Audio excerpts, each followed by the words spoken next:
Oh god. Oh.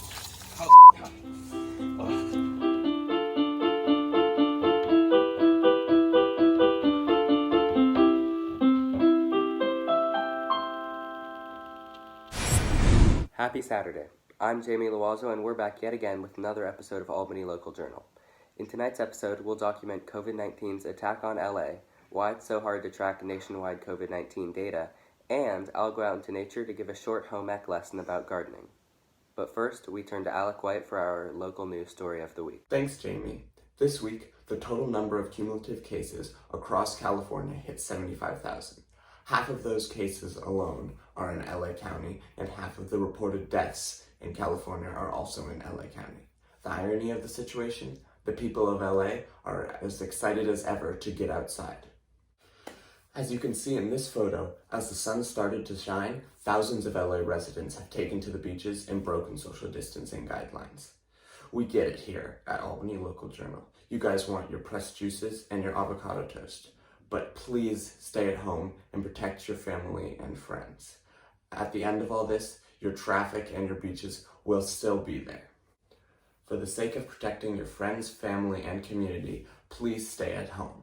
We now turn to Jamie Loazo for a new segment called Home Ec. This week, he will be attempting to garden. Howdy. This here is my garden. In the back row, you can see beautiful redwoods, and they're actually 7 years old right now, and they will grow to be just humongous, going straight up into the sky. And right here, we actually have leaves. Over here, this is a baking soda plant, and the cool thing about baking soda is it really just grows leaves to cover the plant itself, because it actually does not need sunlight, it just needs water. So let's see if I can find the sprouts either. Oh, baking soda, yeah, just growing right here in the shade.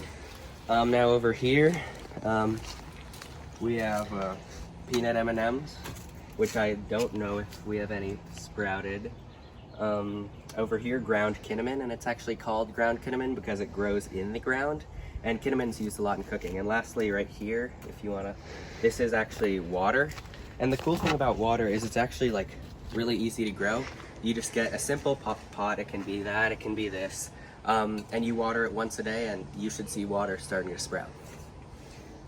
Now for the good part. Today I'm gonna be teaching you guys how to plant golden apples. These are pretty easy to plant. First, you just dig a hole. Dig a nice and easy hole. We're digging.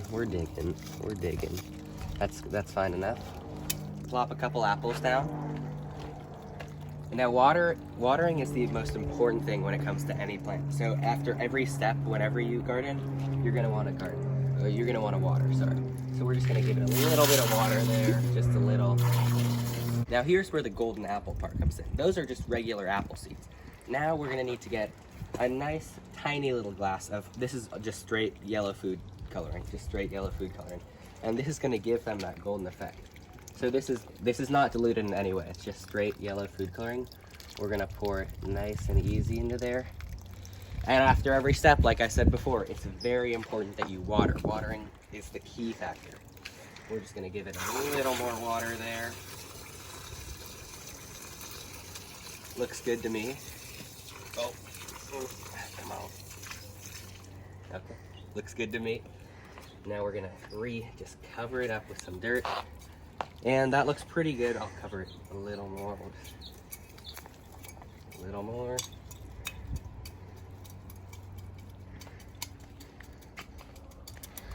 Pat it down. Just pat it down nice and easily. Send some more dirt. And lastly, after every step, you must water. Put my shovel down. And give her a little more water. Oh, God. Oh. Hope you enjoyed this week's lesson of home ec. Now, I'm gonna show you a picture of my golden apple tree now. Now, in a couple seconds, you should start seeing results. Here's mine after 3 minutes. You can see the beautiful leaves, and if you look closely, you can see the start of a golden apple starting to grow. And you should see a full golden apple in probably about 6 years, maybe. But yeah, I hope you try this lesson on your own. As COVID-19 plagues the U.S., states have argued about how and when to reopen. Almost all states are starting to partially reopen, but they're all doing it in very different ways. One reason for large differences in plans among states is the fact that measuring cases is extremely hard. First of all, with not enough tests available, scientists estimate that about 80% of COVID-19 cases go unreported. This not only makes it hard to measure cases across the US, but also how the virus spreads across the US. This means that we see a state report with 500 cases in a day, it doesn't necessarily represent a spike or an increase in cases in that one day. It could just be a lot of tests finished processing on that day. Most statisticians and scientists are focused on excess deaths and hospitalization numbers. However, these numbers are still hard to grasp accurately because many people may not go to the hospital even after experiencing symptoms. The CDC is doing its best to accurately represent countrywide numbers, but with states varying in test capacities and reports on hospitalization, it's nearly impossible to gather precise countrywide data. This is why it's important that states and individual counties devise their own reopening plans, based on their state and countrywide data. We now go to Alec White for this week's weather. The weather this week is pretty much the same as last week, with some rain on Sunday and Monday. But you never know, it could rain on other days, just like it did last week, even though I said it wouldn't. Hope you enjoyed this week's episode. Make sure to like and subscribe for more. Thanks for watching, and I hope you're staying safe.